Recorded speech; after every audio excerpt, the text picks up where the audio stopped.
Oh yeah. Are you comfortable in your attire, Oh sir? my gosh, I am so this is really comfortable. It I is. get it. I get it. I get what look, I look like a giant toddler in these things, okay? When I tried these on Saturday when I got them, my sister just looked at me and she goes, "You look like a giant toddler." I go, "Yeah, yeah, I know." I'm definitely taking the trash out in these, I'll tell you that. I'm definitely gonna do it. I may go to the gym in these on Saturday. We'll see. We'll see. Well, folks, welcome to this Christmas edition of No Credentials Required, where you don't need a press pass to talk sports. I got dinosaurs on my Yeah. pajama Ryan's got on my onesies. dinosaurs. I got bells. Merry Christmas. I went a little Merry more Christmas, of a yeah. festive route. Ryan's lucky he can wear his all year round and not look like a Absolutely, psychopath. absolutely. Not exactly. Yeah, right. It's like, why? How do you escape from the mental ward? All right, so welcome to No Credentials Required. You don't need a press pass to talk sports. We're presented by Belly Up Sports in association with Godzilla Media. Before we get into tonight, we're going to talk about the NFL. This was a really big weekend in sports too, with not only the NFL but World Cup action. I Yeah. don't know if you got a chance to watch any of that, but we'll talk about some of the great things that happened this weekend. We're also going to talk about Christmas, the best things about Christmas according to us. But before you do that, we're going to need to remind you about our social media channels right down below on Twitter, Instagram, and TikTok at NoCredsREQ, Facebook.com/NoCredsREQ, and on YouTube, YouTube.com/at NoCredsREQ. And if you're watching either Facebook or YouTube right now, smash that like button. Smash responsibly. And Dustin, tell people what to do. Ring the bell. Ring the Yeah. bell. Yes, absolutely. On the podcast side, if you're listening on the podcast side, Spreaker is our home base. However, you can also listen on Apple Podcast, Spotify, Amazon Music, Google Play, wherever you podcast, whatever platform you podcast on. Go ahead and subscribe, give it a listen. Also, rate and review 5 stars. Look, we deserve at least 5 stars for these outfits that we're wearing. If you're not listening, Yeah. if you're listening to the audio side, just go to our YouTube channel, go to Facebook, and just look at our outfits. We deserve 5 stars. Yeah, you definitely want to get on the video side this week for this one. Yeah, absolutely. And also, while you're watching, Dustin, it's that time of day where we gotta talk about people leaving comments in the chat on YouTube or Facebook. So we gotta bring that beautiful, gotta roll that beautiful footage. Yeah.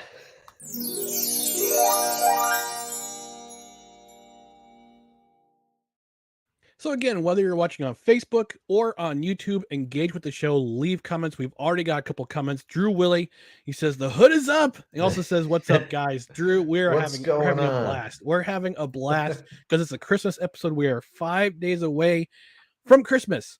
So before we get into the Christmas stuff, we gotta get into Week 15 in the NFL. And Dustin, there was a lot going on this weekend in the NFL. Yes, there was a lot. I must confess, though, I didn't get to watch as much football as I had liked because I was doing some family stuff, and my sister had a play on Sunday, and it was right in the middle of the chunk of games that were on Sunday. So I didn't get to see as much as I would have liked, but a lot of crazy endings in the NFL this week. To me, it solidifies why, in my opinion, it is the best league in sports. There just seems to be always something going crazy. Christmas mug, my peppermint tea and my Christmas mug. Oh, perfect. Perfect. You got it all going. Dude, Now, like I said, if this doesn't earn me, I'm up for content creator of the year at Belly Up Sports. If this doesn't earn me content creator of the year, if I don't get this earned, I will be apocalyptically cross. you're number one with a bullet in my book. So here we go. Thank you. But I will say I'll give the edge to the best playoffs to the Stanley Cup for sure in the NHL. Absolutely. But pound for pound, I feel like the NFL week to week is the best league in sports. Yep. High drama this weekend between not only the NFL, but also the World Cup final, which was I watched the second half of that World Cup final, plus the extra time, plus the shootout. Look, if it doesn't make you a fan of soccer, nothing will. I mean, Yeah. that's just world class play. I know people complain about the flopping and whatnot, but it's part of the drama. I feel at the same time, it was just if you go out to your show, watch the show, go to YouTube, watch the 5 minute highlights from that World Cup, and you'll just see world class soccer. That's the way it's meant to be. Mhm. But we're gonna dig in the NFL Week 15, and we're gonna start as always with our biggest upset of the weekend. Dustin, I'm gonna hand it off to you first. Who, in your mind, was the biggest upset from this week in the NFL? In my mind, the biggest upset for me was the Jacksonville Jaguars defeating the Dallas Cowboys, because to me, this one has playoff implications and possible seeding consequences.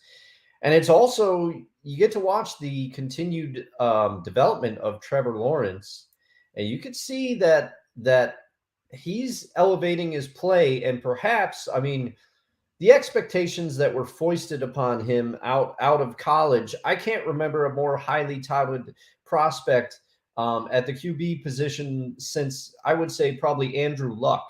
Um, Mm, the hype train surrounding Trevor Lawrence last year, I think, was it had left the station for sure, and now you're starting to see some of the reasons why he was so coveted.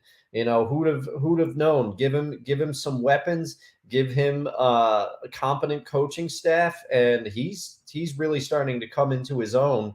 yeah. And also, I had almost forgotten, the Jaguars are going to look like, in my opinion, they're already coming on at the right time here and starting to gel and come together. But they're going to be a force next year if Calvin Ridley is any bit of what he was. I almost forgot that they signed him. No, they So, traded for him. or they traded for him. That's Yeah. right. Yeah. Yeah. At the deadline, it was one of the more shocking deals. But also, I mean, you hate to go from one quarterback to another, but Dak Prescott throws a pick six in overtime Yeah. to lose that game. And it just, and I don't think Dak's play has been bad by any means, but No. he hasn't been, in my opinion, he hasn't been as great as we've seen him capable of being. And also, it does not do any favors for his reputation as not being able to get it done when the game is on the line. And also, it doesn't do any favors to the Cowboys' reputation as having troubles as the stakes get higher and you enter the playoffs. So to me, that was the biggest upset. And Eagles fans are probably still saluting Doug Peterson because he's indirectly helping the Eagles out, even as the coach of the Jacksonville Jaguars.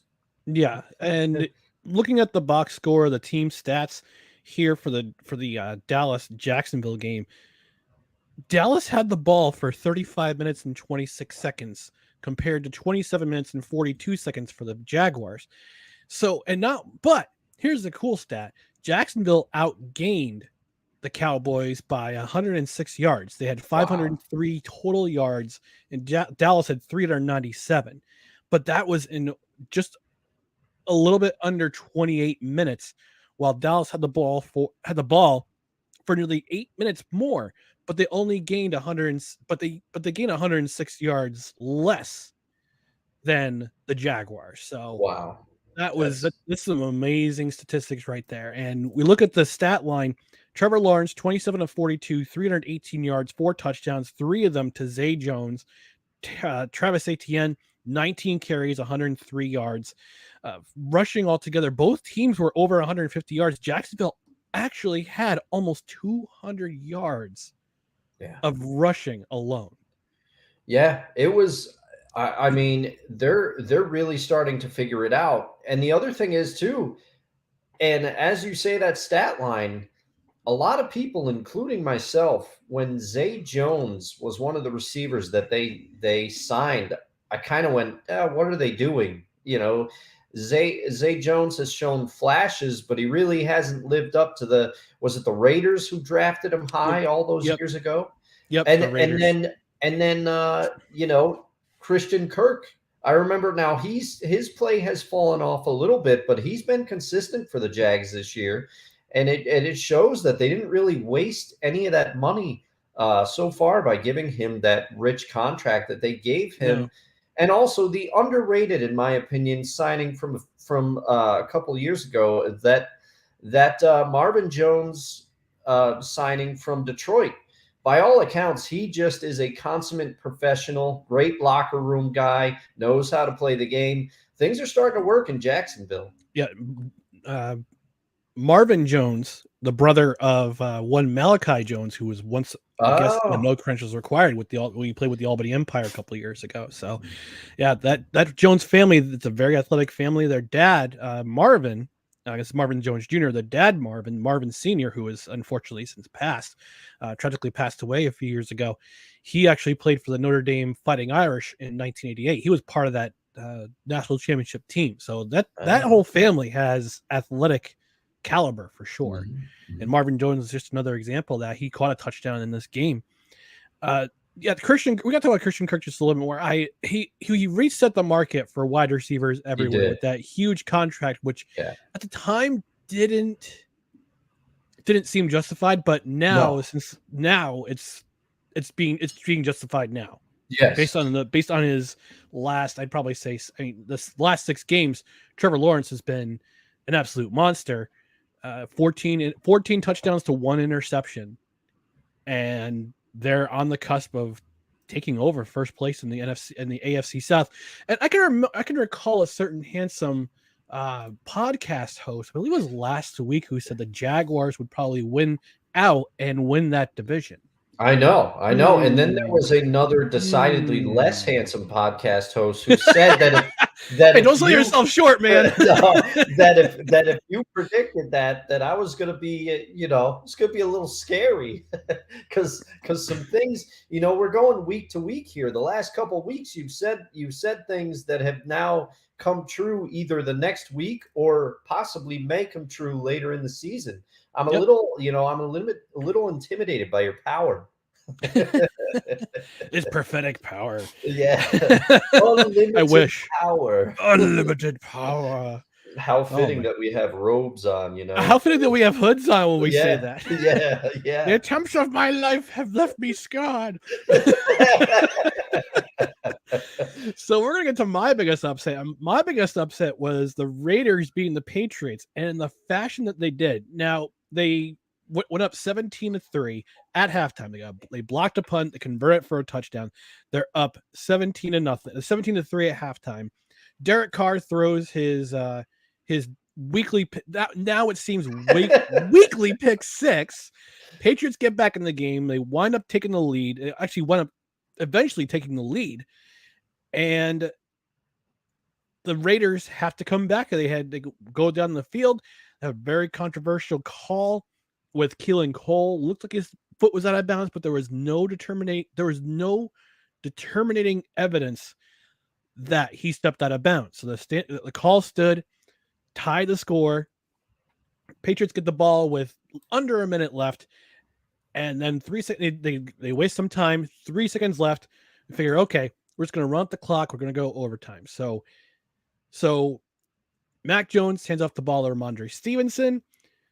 He breaks a couple tackles, and all of a sudden he's surrounded by 3 or 4 Raiders, and he decides to pitch it out to Jacoby Myers, who starts running backwards for no reason, and then proceeds to lob the ball backwards at least 20 yards into the loving hands of Chandler Jones, John Bones Jones' brother, Chandler Jones, who plants Mac Jones into the dirt and runs 46 yards into the end zone for probably the most improbable touchdown you will ever see at Yeah. any time in any NFL game in the history of ever. That was I did not see this live, but as I I mentioned, did. my sister was in a performance on Sunday, and at which point my brother-in-law, he turned to me, he had his phone out during intermission. I'm not going to out him. So, and he said, "Did you see this?" And he shows me the Patriots Raiders play, and I went, "Oh my God." Oh my I could not God. believe it. I could not believe it. Especially that is so uncharacteristic to see from a Belichick coached team. And I get it. Patriots, hey, they're looking for, I don't know. I guess maybe instinct takes over. They're looking for their version of the Stanford band play. I don't know, but it was wow. So apparently, Frank Caliendo did a call.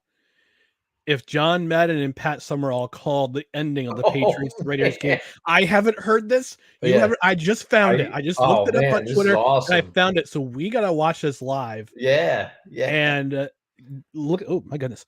So we gotta watch this live and in real time and get our reactions from this particular reaction from Frank Caliendo. Jones, handoff to Stevenson. He's got a hole, Pat. To the 45. He's still going, Pat. Laterals to Myers. He's going the wrong way. Sure is. He just threw it to Chandler Jones. 25. What the heck just happened, Pat? The 5. Touchdown Raiders. Chandler Jones used to play for the Patriots, but now he plays for the Raiders. And I think Jacoby Myers forgot which Jones was on his team. He threw it to the wrong Jones. Could be. Look at Bill Belichick. He looks angry here. He always looks angry. He looks angrier than normal, Pat. But even if you're angry, you have to hug your friends before you walk away quickly. I like that. I like that. And I Gosh. think, everybody always talks about Caliendo's Madden, justifiably so, but I would say his Summerall is underrated. It's pretty good there. Oh my gosh. I gotta find the original call from was it Steve Albert and Jonathan Vilma? Oh man. Although Yeah. the radio call is pretty good too. Former New York Jet Jonathan Vilma, correct? Yes, absolutely. John, I also won a Super Bowl with I believe he won a Super Bowl with the Saints. Which is Yeah, I think so. too bad. But yeah, I gotta watch this radio call, and I play Derek Carr. Apparently, could not believe how they won this game. So I gotta play that radio call.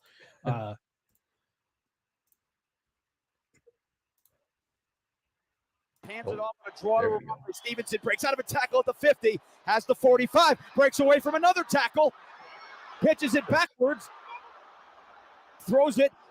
Oh, pick it up to Chandler Jones in midfield. Chandler Jones! Pick it up and score, goal! Let's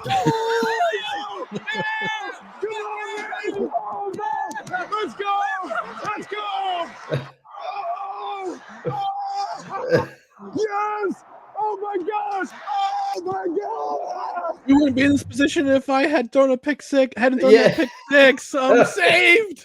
I'm saved. You know what? That makes me like Derek Carr a little bit more. Seeing the genuine excitement and jubilation. I mean, the Raiders, they're not going to unless something. They have a very outside chance of making the playoffs at this point. I said a couple weeks ago when they had that big win against your beloved Seattle Seahawks that they were on the cusp of breaking through.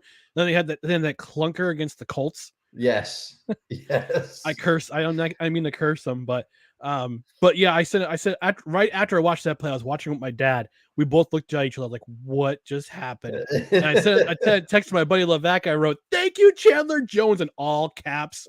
I sent a text to him saying thank you. But yeah, this was one of those games where I mean, I was already pretty down from the Jets losing, and we'll get to that in just a minute.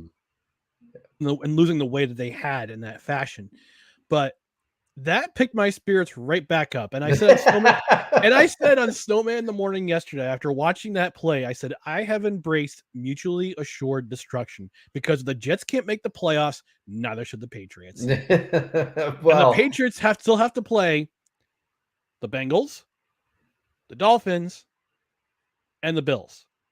I don't see them winning any of those games. No, whatsoever. that's going to be a tall order.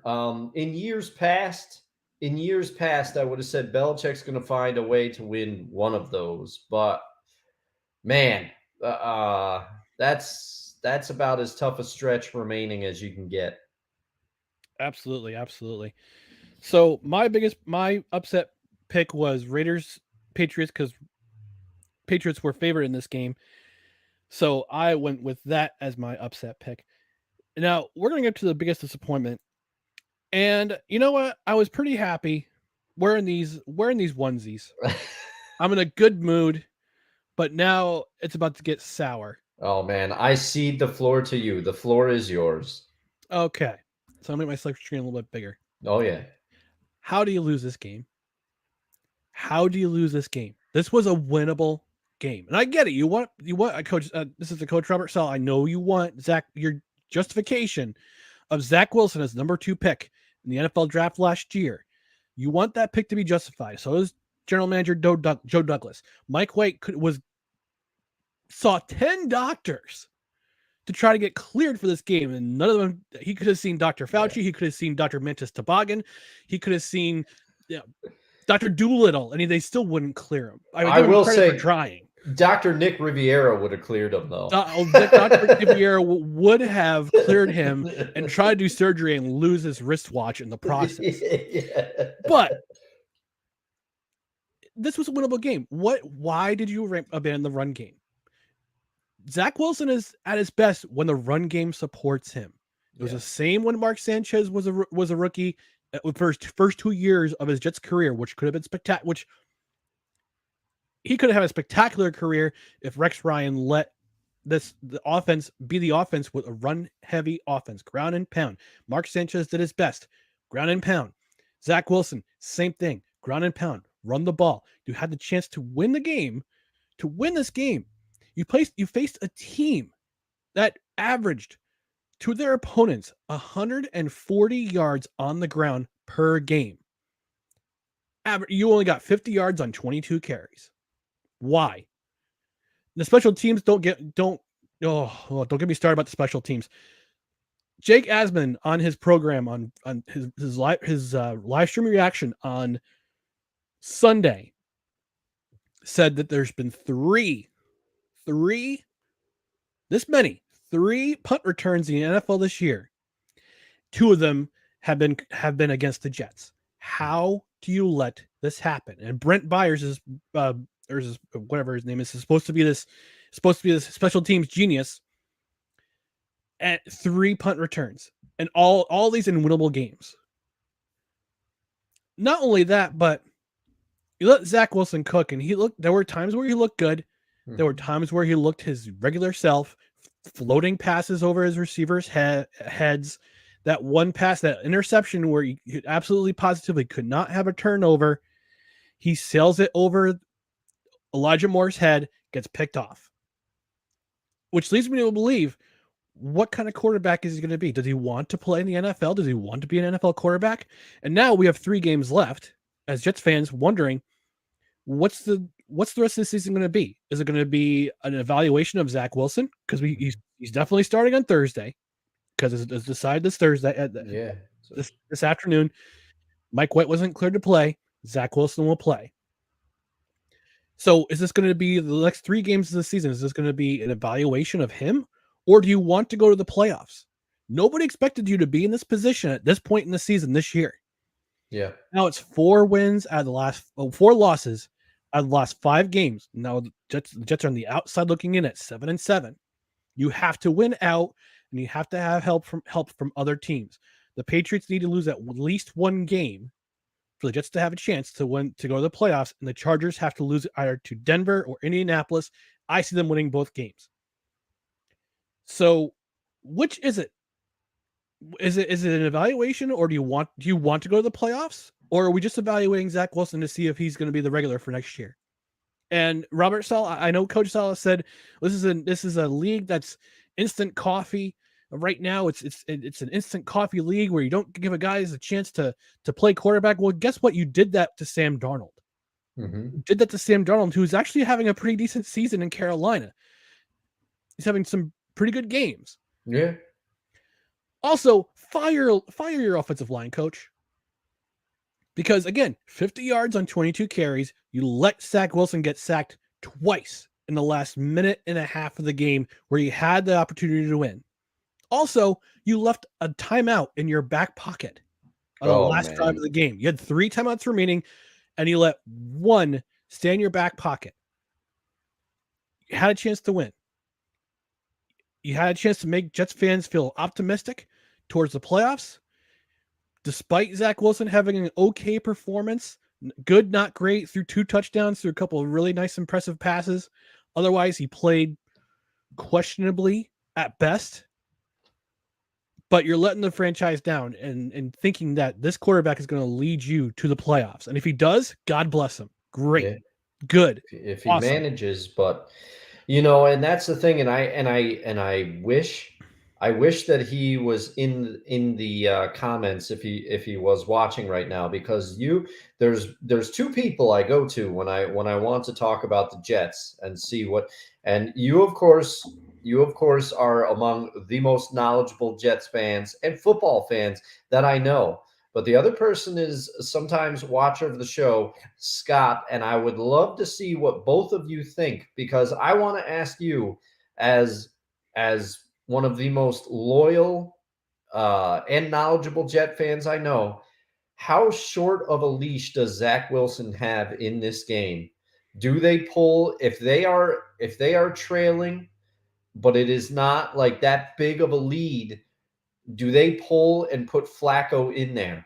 Because in the beginning of the season, we made a bunch of jokes at Flacco's expense, but he was throwing it a lot more than he should have been throwing it. But you know what? He was putting up some numbers.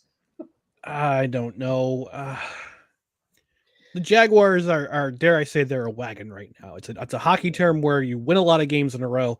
You're a wagon. Jaguars are a wagon right now. It's going to be cold and it's going to be rainy and miserable on Thursday night, from what I can tell. Yeah. And the Jets have the opportunity to steal a game against a really good Jaguars team that's playing really, really well right now. I just don't. This makes me more pessimistic for this coming Thursday. And I wish for you as a Jets fan, I wish Mike White was in there, because it's clear that he is at the very least, he is the emotional leader of this team. I watched bits of this game, and Mike White's on the sideline living and dying with each play, as the game's coming down to the wire. That's what you want to see. I just wish he was in there. I know he's doing everything he can to try to get cleared. He clearly wants to play, but I don't know. I'll be very curiously watching this game. It's no secret, Amazon has had some clunkers on Thursday night. I don't think this will be one of them, because I think the Jets defense is good enough to keep them in almost any game. Yes, and they have not allowed 30 points in a game once this year. So and this might be the week they do it. Yeah. Especially if they're playing like they did on, like, you said, Dustin, they keep the defense keeps the Jets in the games. It's their offense has been disappointing. I don't know if it's Zach Wilson. I don't know if it's Mike LaFleur just saying, let Zach run wild and let's abandon the run game, which has been our bread and butter the entire season. Yeah. So that's my biggest disappointment. Dustin, what about you, Dustin? I don't want to take too much of the time here. It's quite all right. It's quite all right. Your biggest disappointment, please. My biggest disappointment is, I'll say I'm kind of going with a theme this week, and my biggest disappointment will kind of make sense as we get further into the show.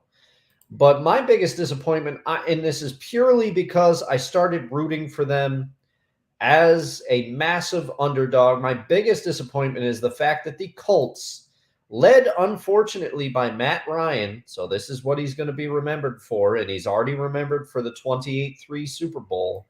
Ugh. The Colts blowing this massive lead against the Vikings to lose 36-39 when they were up 33-0 at half. This is a classic what the hell happened game. Now, I will confess something here. I was on my bike exercising, and I wasn't getting good reception on the iPad. Normally I watch the games as I'm exercising. I knew there was Saturday football. And I'm like, it's Colts Vikings. The Vikings are just going to blow them up. So I'll just ride the bike and I'll turn it on when I'm done. So I turn on the game at halftime and I see the Colts up 33-0. And I'm going, oh man, this is going to be my biggest upset of the week by far. And I'm sitting there and I'm thinking of the Dennis Green quotes, and I'm thinking of everything that I'm gonna say. This is the monster that we've created now. Now that you've given me a platform on this podcast, I'm always like thinking in entertainment terms. I'm like, what am I gonna say? Here's what I'm gonna say. I got some ideas. They're percolating. Well, that percolation went back in the bucket, as they say, as I then proceeded to watch the rest of the game. And I kept going, no, this can't be happening. The Colts are going to blow. And even this is Kirk Cousins threw an interception in the fourth quarter. The Colts were still up. I think the third quarter ended at, I want to say it was 33-14 Colts. So I'm like, okay, the Vikings are going to make this close. And the Colts are going to hang on. Well, that did not happen. The Vikings came back. First of all, Dalvin. It was 36-14 at the end of the third quarter. Yes. So I was right about that.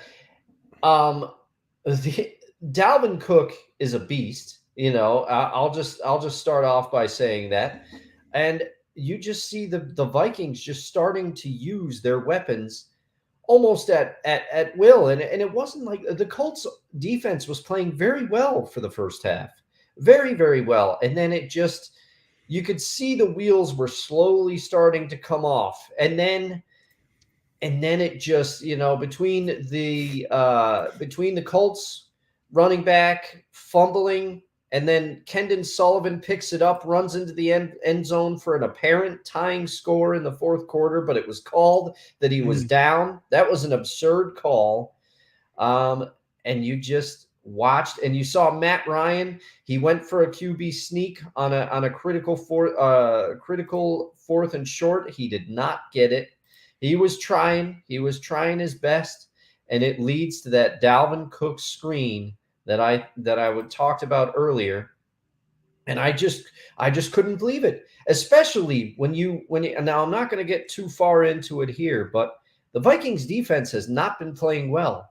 Their past 5 games, they've given up over 400 yards of offense to their last 5 opponents, I believe. It is not the Vikings have not been a lockdown defensive unit, and the Colts still couldn't hold on after having what a lead they did. Now, side note, a little bit of humor in this game.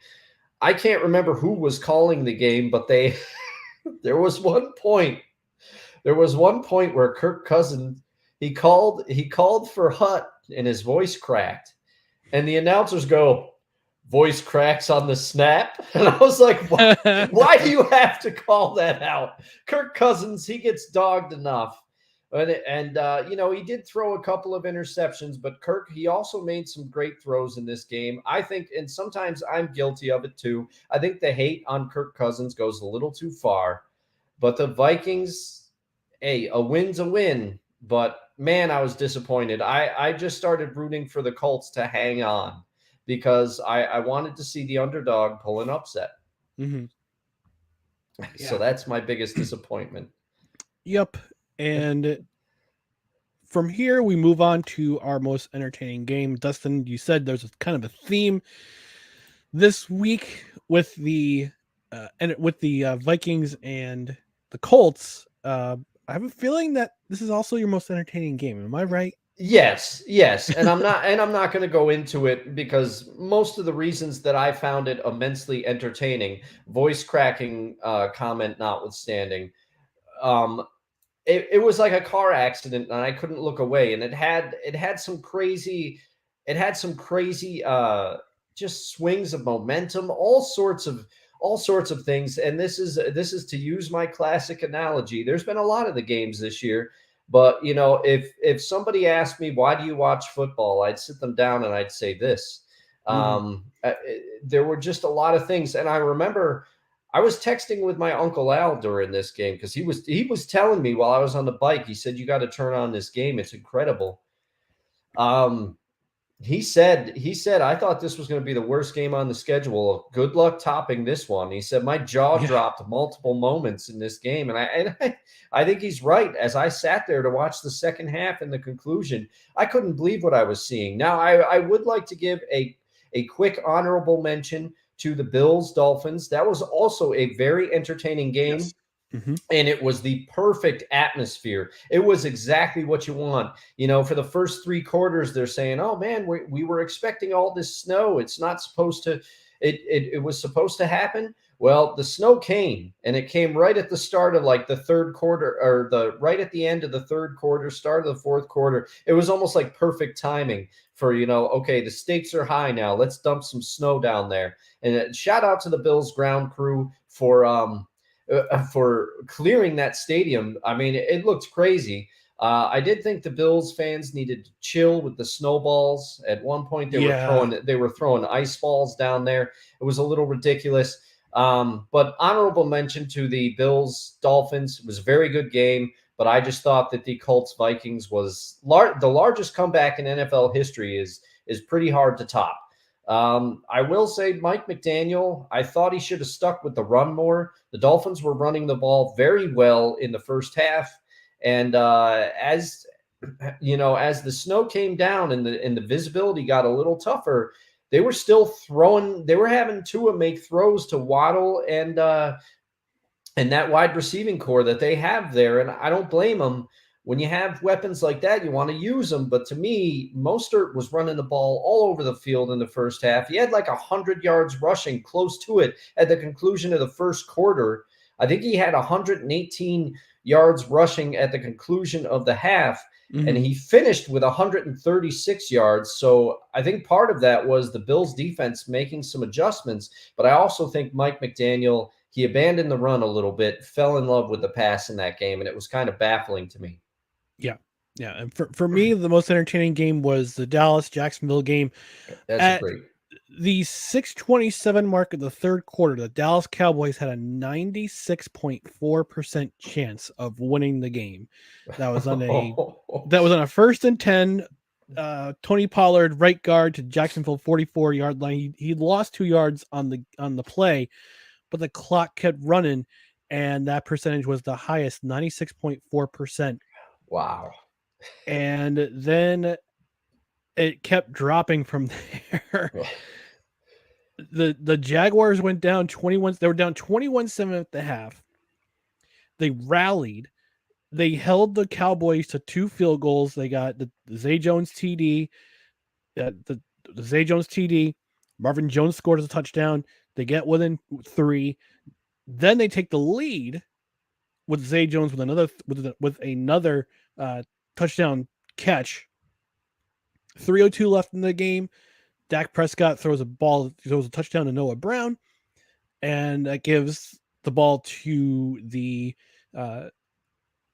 back to the Jaguars. They have a chance to at least tie, which they do. Riley Patterson kicks a 48-yard field goal, and then another improbable ending. We talked about the Raiders and the Patriots having the most improbable ending in the NFL, probably in the history of the NFL. The Jaguars seal the upset, and I thought this was going to be an upset myself. With Rayshon Jenkins, who's also the most notable performance. We'll talk about most notable performance. I thought he had the most notable performance. I'll get to his stats when we talk about those performances. He gets the deflection. I believe it was off the hands of Noah Brown, if I'm not mistaken. But Noah Brown or the receiver can't catch the ball, deflects in the air. Jenkins picks the ball from from almost hitting the ground and runs all the way back for a 52-yard touchdown with them at the 6:52 mark to end the game and have one of the biggest upsets of the season as Dallas falls. They actually wound up backing into a playoff spot because Washington lost that night. But that was my most entertaining game because it's just back and Cowboys with the big lead, Jaguars fight back, Cowboys take the lead late, Jacksonville gets the field goal, and then winning the game on a walk-off. And that was a really spectacular game, in my opinion. That was my most entertaining. That was my most entertaining game. Yeah, not a bad from either of our picks this week. There was a lot of good football, and I wish I saw more of it. But hey, sometimes life happens. You don't get to see as much as you want. But this has been largely overall. This season has been quite a season. A lot of close calls. A lot of ups. There's been some upsets. There's been a couple ties. I never really liked that, but No. Man, what an NFL season. Yeah, for sure. So we're going to take a quick break and have a word from one of our partners at No Credentials Required. It's Invader Coffee, and we'll talk more football and talk about our the best Christmas things. So we'll be right back.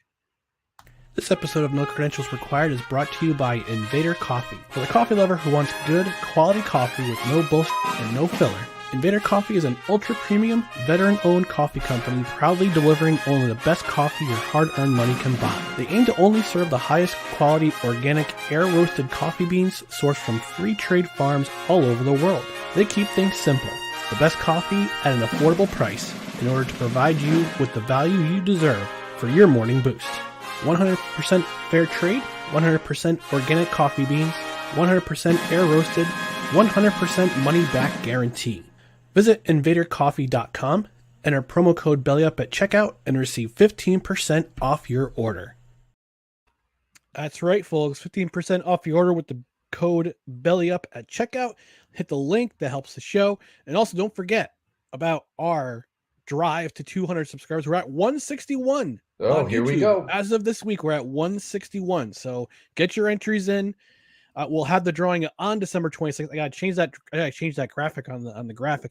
We're gonna do the drawing on December 26th. I think I'm gonna make the deadline 6:59 p.m.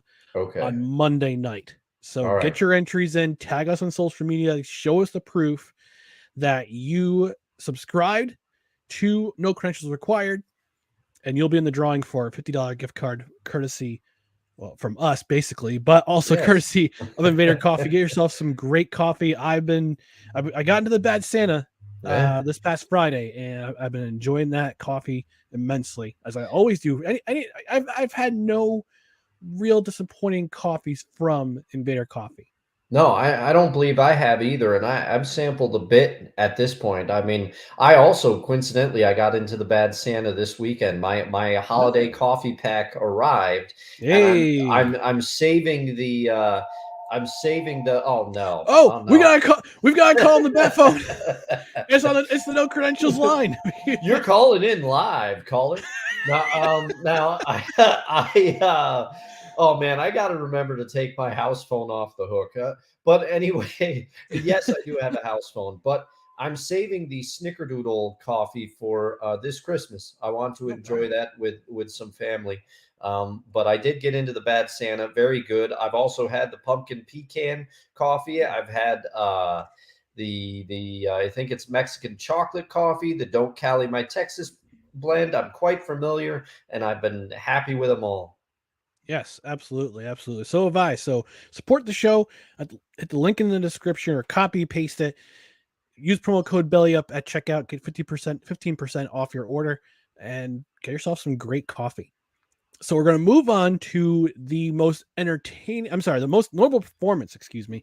We just talked about the most entertaining game, and I kind of teased it when I talked about my most entertaining game. Rayshawn Jenkins was my most notable performance of the day for week 15. These stats are incredible. 15 total tackles. That's a machine. That's a machine. That's a title machine right there. Yeah. Two interceptions, including the pick six, the walk-off pick six. And what a great performance by this individual. I'm going to look up his total stats in the box score.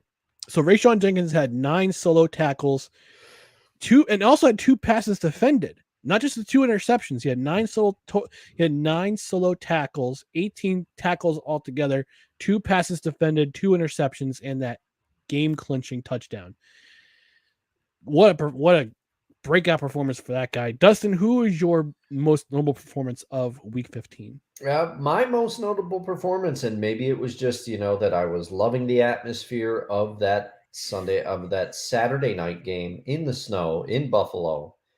I got to give it to Josh Allen. Josh Allen. Now he had just over 300 yards passing, and I know that with today's high-powered passing offenses, going over 300 yards doesn't quite mean what it used to, but it's still a good performance. He had 4 touchdowns. He had 4 TDs, but he also, the 2 things that sealed it for me, he had 77 yards rushing, and in a game where the elements made it more of a ground game, kind of grounded the passing game a little bit, those 77 rush yards were crucial. And he also gave up his body on a 2-point conversion attempt to tie the game, where he went airborne to try to get into the end zone. Initially, I thought he fumbled it, but it was ruled that the ball crossed the plane just enough to get in there. And, he said after the game in his post-game comments, I was watching on NFL Network, and I believe it was Maurice Jones-Drew was talking to him, and he said, well, you know what? I said that I was going to do whatever I needed to win this game. I just was not going to allow us to lose this game. And I do feel like there were parts where the Bills franchise quarterback, he took over that game, and he just showed guts, poise, and he wants to win. He wants to win. He wants the ball in his hands with the game on the line. And I just really thought that he had a great performance. Like I said, mostly for that gutsy 2-point conversion attempt and the 77 rushing yards, which I think in that type of game were just as important as his 300 passing yards. And four touchdowns, pretty good. Pretty good. Yeah, I with that performances like that, I think it's going to be between Josh Allen and Jalen Hurts for the MVP award this season. I personally, for me, it's Jalen Hurts. I'm not saying that because he's in my fantasy team, but just from the way he's played and guided the Philadelphia Eagles this season. Yes. Excuse me. He's got my vote, but yeah, everybody's entitled to their opinion. Opinions are like belly buttons. Most people have one. So. Yes. Yeah, it's true. It's true. Now I know there's going to be some Chiefs fans coming after you for not including Mahomes in the conversation, but whatever. But I would tend to agree with you. I mean, Josh Allen, he has impressed me, obviously, and Jalen Hurts. There are people that are going to try to argue with what he's done this season because there's always somebody, but I don't think you can. He is my vote for MVP right now as well. Some people, one of the supposed factors against him is people say, well, anybody could score with that Eagles offense. Not true. No. He's a huge part of what makes it go. Yeah, this offense is engineered to Jalen Hurts' skill set, which is not just use your arm, but use your legs as well. Like so that one touchdown he ran in was a quarterback draw, and there was nobody in the secondary. They called it wonderfully because they had the secondary was blitzing. It was basically a cover 0, and that draw play was absolutely executed perfectly. Yeah. He scored that touchdown he was untouched in that touchdown. And they needed it because, frankly, I mean, Justin Fields was a one-man highlight reel. The Bears gave the Eagles everything they could handle this week. And I will say, if Justin Fields ever puts the passing together with the way that he can already run, he's going to be probably the most lethal quarterback in the league if he can put it all together. I mean, he's got some ability, that's for sure. Yeah, that's for sure. So we're going to move on to our hottest individual take of the week. Dustin, I'm going to let you take it away with your hottest individual take coming out of week 15. Oh, well, why? Thank you, Ryan. I feel like you almost always let me go first, and it is appreciated. But I will say, my opinion is there's an old Bill Parcells quote, I think, where it says, "You are what your record says you are." Yes, that is correct. And I want to caveat this and say that I in no way dislike the Vikings. I would be thrilled if they won a Super Bowl. They are a long-suffering fan base. As somebody who was a fan of a team who hadn't even come close to winning the Super Bowl, with the exception of once in 2006, which we won't talk about that game, prior to the run that the Seahawks went on with the Legion of Boom and Marshawn Lynch and Russell Wilson that I remember so fondly from years past.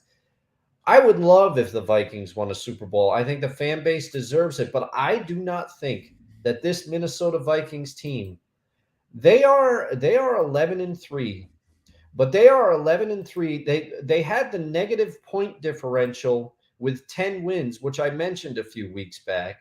I've talked about how their defense is not playing well at all and how they've given up 400 yards to each of their last 5 opponents. Keep in mind that one of those opponents was the Indianapolis Colts. Now, credit to the Vikings. They did come back and achieve the largest comeback in NFL history, but they also needed one of the flukiest outcomes I've ever seen to beat the Buffalo Bills. Everyone says, oh, the Vikings are finding ways to win games. And that is true. They are finding ways to win games. And you could, if you wanted to spin it another way, if you want to say as a Vikings fan, that just shows that the team is resilient. But to my eye, they keep putting themselves in positions to lose these games, and they are winning them in a somewhat improbable manner. And the thing is, to me, they're playing with fire.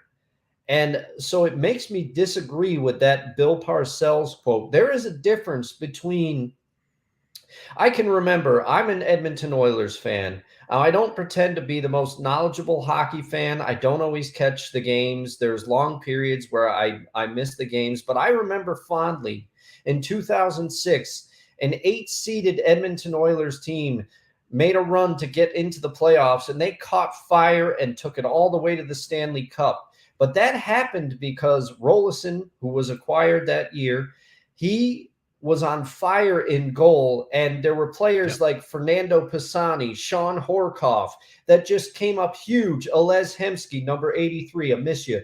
Ryan Smith. Yeah. Ryan Smith, all legendary. Those players came up huge in clutch moments. And Chris Pronger. Don't forget Chris Pronger was a member of that team. You can't underestimate his impact on the defensive side.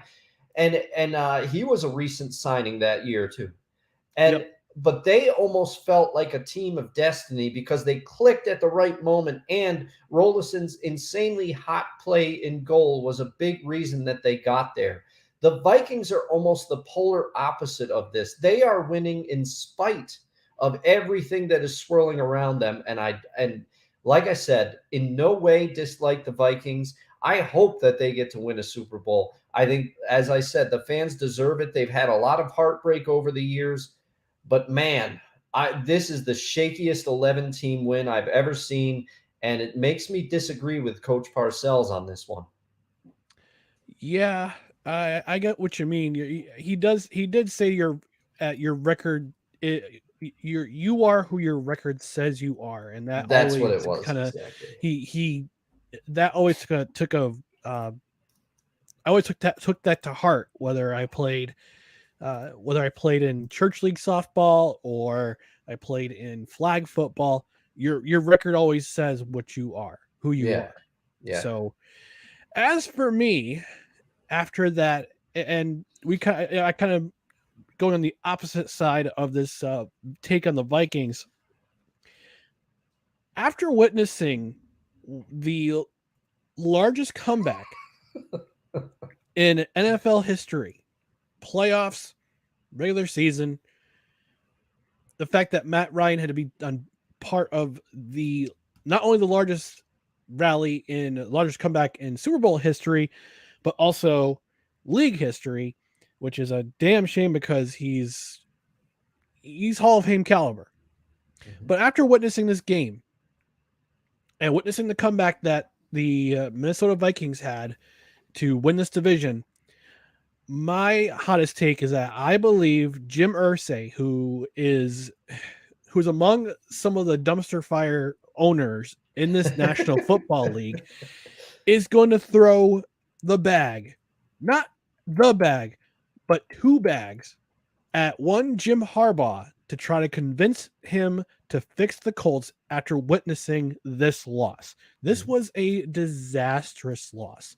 Yes. You could argue that the game against the Cowboys, where they allowed 33 points in the 4th quarter alone, was a bad game. You could argue that Jeff Saturday was hired just to tank so they can improve their draft position, which unless the Houston Texans win their next 3 games, I don't see happening. Yeah. This was an unmitigated disaster of a team who's on the field this year. And you might as well pack it up because, I mean, you might as well put Shane Buechele out in the field for the rest of the year because Matt Ryan, he's done. He is done. It's unfortunate because he's a heck of a player. Yeah. Matt Ryan is one of the best quarterbacks in this era. Yes. Matty Ice, he's called because of all the comeback wins he led the Falcons on before he was traded to Indianapolis. And I don't understand this mentality of Indianapolis to right after Andrew Luck. You bring in Carson Wentz, and then you ship him off to Washington 1 year after. Yeah. You bring in Phillip Rivers, and he retires after a losing season, not making the playoffs. Yeah. Then you bring in Matt Ryan, who's supposed to put you over the top, and this is a train wreck. This is a train wreck full of dumpster fires. So you fired Frank Reich, and you bring in probably one of your closest, one of the most well-known players in modern Colts history, in Jeff Saturday, who was Peyton Manning's center for all those years, going to 2 Super Bowl appearances. Rather than bringing a coach from the current coaching roster, I have a feeling Jim Harbaugh, and if you watch college football, Jim Harbaugh has done an amazing job at Michigan, rebuilding Michigan. They've won 2 straight against the hated Ohio State Buckeyes. They've gone to 2 college football playoffs. I think they have a chance to go to the college football championship. They'll probably play Georgia unless Ohio State does the impossible and beats Georgia at the Peach Bowl, which is basically a glorified home game for Georgia. Let's call it. Yeah, a Peach Bowl. Yeah. But here's the question: does Jim Harbaugh want to return to the NFL? That's what I was going to ask you. Does he want to take over a train wreck, a train wreck full of dumpster fires of a franchise that is currently the Indianapolis Colts, which in my mind, and I'm sure in your mind too, Dustin, was supposed to win this AFC East division this year. We had them both winning this division. Not by much, but we had them winning that division based on all the talent they had on both sides of the ball, the offensive line strength, which has now become a weakness for this team. The defense has been rattled. We didn't know who they were for the first couple of weeks of the season, and now we do. Now we know who they are. Yeah. Now we know who they are. And the Snowman said the same thing. You give him credit to his wife. His wife is a Colts fan, and the Colts are his second team. He said, I picked them 2 by a mile. Yeah, I regret that. I regret it. Because now you're seeing a 2-team race between Tennessee. Again, it's Derrick Henry right, Derrick Henry left, Derrick Henry up the middle, and Jacksonville, which is coming up from the rear. We didn't know 2 months ago they were a laughing stock. Now they're 1 game back. Yeah. So Jim Irsay going to try to do something I would say damn near miraculous in the offseason, try to convince a bevy of high-profile college coaches to come fix this mess. And they're all going to say no. They're all going to say no. Jim Harbaugh's going to say no because I think he likes being the highest paid public employee in the state of Michigan. Nick Saban's going to say no because he enjoys being the highest paid state employee in Alabama. Yeah. Ryan Day's going to say no because he enjoys being the highest paid public employee in the state of Ohio. What college coach would want to take this job? Yeah, and I honestly, I don't think Jim's Colts ties are strong enough to where he's going to feel like this pull to come back there. And the thing is, I would even now. It's been a while. It's been a while since Jim Harbaugh's run in San Francisco. Now, from my memory, he did a great job in San Francisco. He did a very good job in San Francisco. Those 49ers Seahawks games, they were intense back in that day when Harbaugh was on the sideline, and to some degree they still are now, because I think Coach Carroll and Coach Shanahan, they have a respect for each other, but I don't think they necessarily like each other. But I think John Harbaugh is very fiery, and correct me if I'm misremembering, but I think he kind of wore out his welcome in San Francisco because he's very intense and very fiery, and that works at the college level because there's a defined period of time that you're going to have some of these players, and they're also younger. And if memory serves, I think there were rumblings coming out of San Francisco that his act was wearing on the players, and they didn't want to listen anymore. But I could be misremembering that. But he is a very fiery, passionate guy. And to your point, he's the highest paid state employee in the state of Michigan. But I think he's one of these coaches where the college game may fit him just a tad better. But he is also somebody that's proven he could do it at the pro level. But there's been rumors of other overtures. The Browns, I think, at one point were rumored to be in on the Harbaugh sweepstakes before they made their hires, and he did not accept it because the Browns at that time were in a disaster as well. Harbaugh went 44-19 with the 49ers. His final year in 2014, that team went 8-8. Yeah. So he compiled a record of his first year in 2011 when they went to where they were knocked out in the championship round. They were 13-3. Then they were 11-4-1. I believe that's the year they went to the Super Bowl. 2013, that was the 12-4, Bowl, right? Yep, that was the Harbaugh Bowl. 2013, 12-4, lost in the NFC Championship to your beloved I remember Seahawks. That game. Who was talking about you? Then they went 8-8 in 2014. So he did not have a losing record with the San Francisco 49ers. Oh, we have a comment. Beth, hello McCarthy. Hey Beth. Like our outfits? She's in Duval. So she's a Jaguars fan. Yeah. The Harbaugh of your feeling frisky. Well, that's good. I guess it's that kind of show now. But Harbaugh did not have a losing record in San Francisco. She loves our outfits. You are quite festive. Yes, we are both quite festive. Beth, thank you for noticing. But yeah, Harbaugh did not have a losing record while in San Francisco, so he could be a very good pro coach, given the right circumstances. However, this is Jim Irsay. You don't know what he's going to do. We don't know how stable he is. Yeah, he might tweet something, Yeah, he might do something disastrous and tweet something that will be put under investigation by the NFL. Or he'll be accused of tampering somehow with New England or another AFC South team.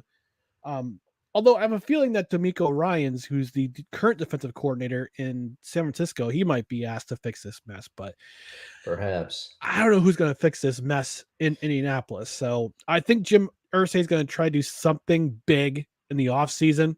Yeah, he's going to try to do a splash. He's going to try to do a splash, try to do something big. He's tried to fix the quarterback situation over the last 3 seasons. It hasn't worked. They need to develop a quarterback. It could be Chase Young. It could be CJ Stroud. That could drop in their laps this in this draft season. So the Colts fans are looking at the draft right now. They're looking at what positions need help. Quarterback needs the biggest help because we don't know what's going to happen with Matt Ryan. No, Like Phil Rivers retired after his one season in Indianapolis. yeah, Carson Wentz got traded. What's going to happen with Matt Ryan? We don't know. So he's got to bring somebody in. And like you said, Dustin, he's going to try to make a big splash. And one way or another, either in the college football ranks or the professional football ranks. Oh, it's going to be rough. It's going to be a rough off season. And it is tough because the Colts do have, if he goes for an offensive minded head coach, the Colts do have Jonathan Taylor, weapon, Michael Pittman, weapon, and I think Alec Pierce is coming on a little bit. So they're not devoid. The cupboards aren't bare, but it's just like you said, they need a quarterback, and that is more than obvious. And it's certainly not Sam Edinger. Oh, that was rough. So this is such a quarterback-driven league now that if you don't have a quarterback that is at least, I'd say, good, then the rest of your offensive weapons are kind of rendered moot. Yep, exactly. All right, so we're gonna take one more quick commercial break, and we're gonna have a word from one of our sponsors here at Belly Up Sports. Manscaped. So get yourself some Manscaped for the holidays. I mean, it's a little bit, I don't know if it's too late to get your Manscaped, but we've got partnership at Belly Up Fantasy with Manscaped. So we'll have a quick word from them. When we come back, we'll do the best of Christmas stuff. So thanks for watching. You're watching No Credentials Required. Welcome to Fresh Ball Fall. It's the season of pumpkin spice and making sure your crotch looks nice. That means sipping cider in a fall breeze and using Manscaped products to trim your balls with ease. That's right, today's show is brought to you by Manscaped, a company here to make sure that your foliage isn't the only thing shedding its excess leaves. Heck, even Mother Nature knows it's time to lose the excess clutter for fall. Join the 6 million men worldwide who trust Manscaped by going to manscaped.com for 20% off and free shipping when you use the promo code BELLYUPFANTASY. Whether you're brand new or already with us at Manscaped, you could use the crown jewel of care for your family jewels, the Platinum Package 4.0. This glorious package, you can align your entire hygiene routine all in one swoop. Inside the 10-part Platinum Package is everything you know and love about the Performance Package, plus some shower goodies included to elevate your grooming game to platinum. You can now completely upgrade your shower routine with the Ultra Premium Body Wash and Ultra Premium 2-in-1 Shampoo and Conditioner. You'll have your skin and hair feeling hydrated and smelling fresh. Don't forget to apply their aluminum-free Ultra Premium Deodorant. And don't worry, it's not pumpkin spice, it's a cologne-quality fragrance. Get the Platinum Package this fall. These products are guaranteed to be hits for your dangly bits. Go to manscaped.com and get 20% off and free shipping with the promo code BELLYUPFANTASY. That's 20% off and free shipping at manscaped.com when you use the promo code BELLYUPFANTASy. Manscaped, clear out the leaves. It's your tree trunk's time to shine. Yep. Trim those hedges, gents. Trim those hedges, gents. Winter is here. So yeah, 20% off with promo code Belly Up Fantasy at checkout, manscaped.com, and free shipping too. So get yourself you treat yourself this holiday season, treat yourself to a Manscaped package. Speaking of holidays, let's talk about the best things about Christmas. Right now, for me, it's this onesie. It's so dang comfortable. It is.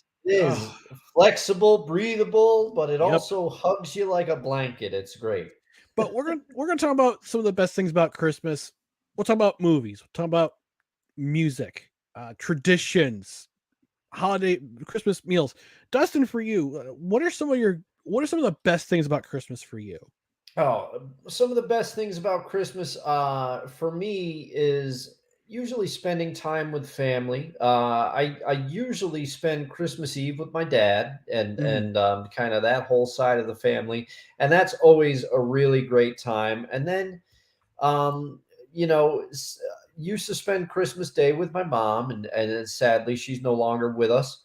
Mhm. But my sister and I have kind of, and now her family, we've kind of adopted like a very relaxed pace to Christmas Day. We usually get Yeah. up, and this is a memory that still carries over from my mom. Usually, we'll make like a fancy breakfast for Christmas Day, and we'll eat first, and then open presents, and it's just really about spending family time. I do enjoy. My sister is a.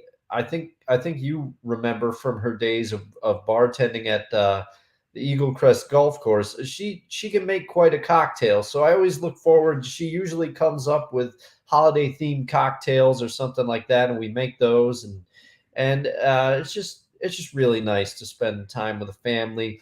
Um, One of my favorite Christmas foods, I will say, is Chex Mix. My mom used to make Hmm. homemade Chex Mix around the holidays, and there's nothing that beats it. It's just the great memories of Christmas cookies that my mom used to make, and my sister still makes them. She carried on that tradition, and also my mother's side of the family, some of my cousins and nieces, they make them as well.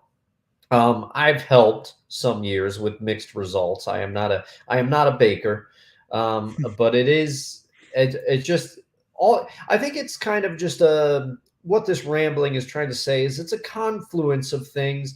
And The Grinch is a classic. I love Garfield's Christmas. Yes. That's one of my favorite Christmas specials. The Yep. Santa Claus has shot up my ranks in recent years. I do enjoy that, even though I think my sister and I last year we were watching it with her family, and we said Charlie's pretty annoying in this, but we still like the movie. And Home Alone has really become a Christmas movie that I cannot miss. What about you? So my brothers have wives and they have their families. So what we Yeah. typically do, we let them hang out with their respective families on Christmas Day. We're going to celebrate mid Christmas, which is all Oh of us getting yes. together. We're going to celebrate in February. Hopefully, my mom will be home full time by then. My sister in law has also got my sister in law in New Hampshire also has some medical issues going on. We're hoping to Oh. get those resolved by February. We'll probably go have our Christmas during February break. So that'll be nice to have the entire family Yeah. all together. My nephews, my niece, my brothers, my sister, and my brother's families with us for that particular day. So we kind of do that. But for the rest of us, my sister, myself, my dad, my mom, we just get together at my parents' house and we have dinner. We just hang out and just enjoy the day together and Yeah. watching Christmas movies. We have a tradition of watching Mixed Nuts.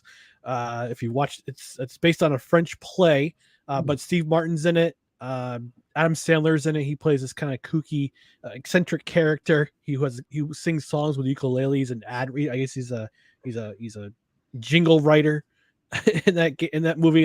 Gary Shandling, God rest his soul, is in it. Oh. Okay.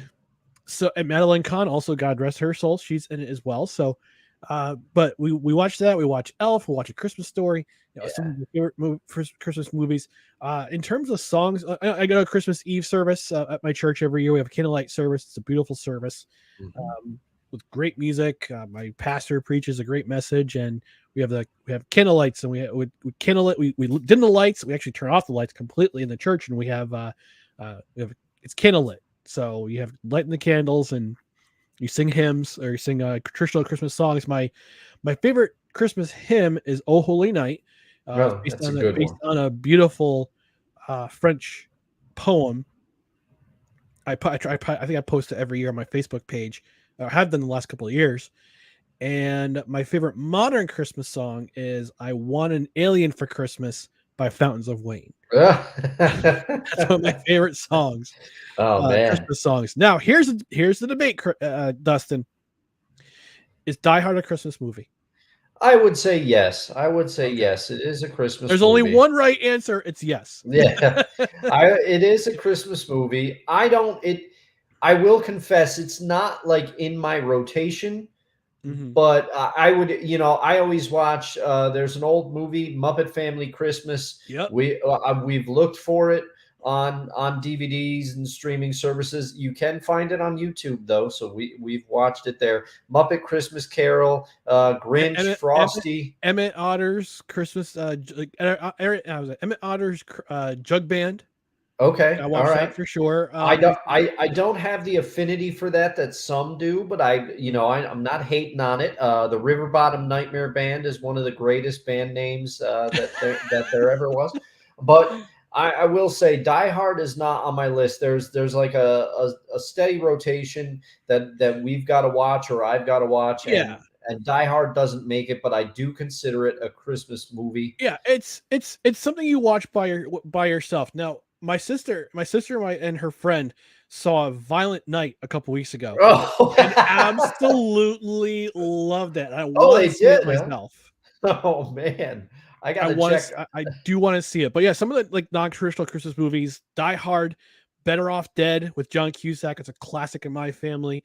Rocky IV. I consider a Christmas movie because it's not Christmas until Rocky knocks out Ivan Drago. It's true. It's true. And It's if not- I can it's not. change and he can change, then we We all can We all could change. change. But I will say I forgot to mention songs. My favorite hymn is probably "Come All Ye Faithful." Mhm. I do like that one. And my favorite Christmas song, I have to give it up to him because I'm not necessarily the biggest Bowie fan, but that Little Drummer Boy duet that he does with Bing Crosby, and Yep. coincidentally, it was the year I was born. Oh. Um, what a song that one is, and Yeah. it's it's because of David Bowie's harmony part that is my favorite. I really like that one. Honorable mention to Kenny Rogers and Dolly Parton, Yes. Christmas. I'll be home Because with bells on. yeah, Yes. we used to listen to that one quite a lot. And advice to all the people out there: if you're looking for some nice, relaxing music as you're enjoying your Christmas food or whatever you're doing, put on the Christmas music by the Vince Grimaldi Trio. Yes. They do a lot of the Peanuts music, and it's Yes, great. they do. Yep. So I got my Christmas playlist in front of me. I call it the Mighty Christmas playlist. So Father Christmas by the Kinks is great. Chris Jericho and the Christmas Helves do a cover of it, which is pretty good. Lemmy Kilmister does a version of Run Rudolph Run. Oh man, I might have to. Jingle Bells by William Shatner. Winter Wonderland by the Avalanches is great. "O Come, Come Emmanuel" is another one of my favorite Christmas hymns. Sufjan Stevens does a great cover, does a great rendition of that. Let me think. The show Bob's Burgers that has some pretty fun Christmas music too. I've got a couple of their songs. "The Season's Upon Us" by Dropkick Murphys. It's a great song. Oh yeah, that's a August good one. Runs Red, the thrash metal band. They did a Christmas album. They did the Home Alone theme. They did their original.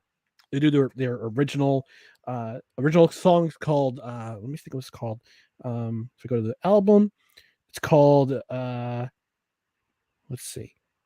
Oh darn it, it's gone. Oh no. Oh no. Oh no. Oh no. But that entire album, August Runs Red, their Christmas album is tremendous. If you're a thrash metal band, Weezer does a great version of "O Come All Ye Faithful." They have a Christmas album. "The 12 Days of Christmas" by Bob and Doug McKenzie. That's in my rotation every single year. For Flurries, that's what the song is called by August Runs Red. Flurries. It's a great. Okay. It's a great song. It's instrumental, so it's not. There's no lyrics. It's just an instrumental kick. Anything by Trans-Siberian Orchestra too. Oh yeah, They're yeah. always in the mix for my Christmas songs. So Saw them with my dad earlier in the month. Nice. It was very good. Nice. So Christmas. Oh, we got a couple Christmas. Beth has also let us know about things she for Christmas. She said the best thing about Christmas this year, I got to hear my friend Christy's voice for the first time after her car accident 8 weeks ago. I need nothing else this year. That's awesome. Yeah, that's really awesome. That is. And she also adds, according to the writer of Die Hard, it is a Christmas movie. According to Bruce Willis, it's not. So there's that big discussion of Die Hard being a Christmas movie. I cede to the writer in this one. I mean, he wrote the movie. I also cede to the writer. I mean, it's during a Christmas party. Mm-hmm. It's gotta be Christmas. It's definitely a Christmas movie. And Reginald Vell Johnson. Johnson is in it. Oh yeah, that's right, Johnson. Yeah, I don't know, or why I can't remember. Now we got to look it up. His name is Reginald Vell Johnson. All right, yeah, the gentleman, the good old Mr. Winslow, Officer Winslow from from Family Matters. Yes, it is Reginald Vell Johnson. I always get White because Jaleel White is in there. You know, I always cross them up. I forgive me, Mr. Johnson. You were also great in Turner and Hooch. And he also made an appearance as a judge in It's Always Sunny in Philadelphia. He was awesome. He presided over the trial of, I think it was, I forgot who the plaintiff was. It was the Ponderosa girl suing the McPoyles. Oh, I was going to say Charlie have to be in there. Charlie finally got to incorporate bird law in this episode. But that's a great episode. But actually, the episode, the one and only Christmas episode that Always Sunny did was pretty dark, but it's also really funny. Yeah. That's the case often with that show. I've got to rewatch a lot of that. It's a very funny show. I really enjoyed it, and just for whatever reason, I think it left the streaming service and went to one that I didn't have at the time, so I wasn't able to watch it as much. But now, is it on Hulu now? I think it's still on Hulu, but I know they took a couple episodes off. The Lethal Weapon ones they took off. So, but I think it's still on Hulu, from what I understand. Oh, nice. All right, so Dustin, I think it's time to wrap things up, like a Christmas gift. So we're gonna remind everybody to to follow us on social media on Twitter, Instagram, and TikTok. It's NoCreds at NoCredsREQ, Facebook.com/NoCredsREQ, and YouTube.com/NoCredsREQ. Don't forget to tag us. Follow us on YouTube. We're actually up to 162 subscribers now. All right. So take the screenshot, show us your proof that you subscribed, tag us on social media. We'll get you entered into the $50 gift card for Invader Coffee, which we'll draw on Monday at 7. Get your entries in by 6:59 p.m. Eastern time. Right before we go on, we'll select the winner and we'll send you the gift card from Invader Coffee. On the podcast side, again, Spreaker's our home base, but you'll also find us on Apple Podcasts, Spotify, iHeartRadio, Amazon Music, wherever you podcast. You'll find us on that platform.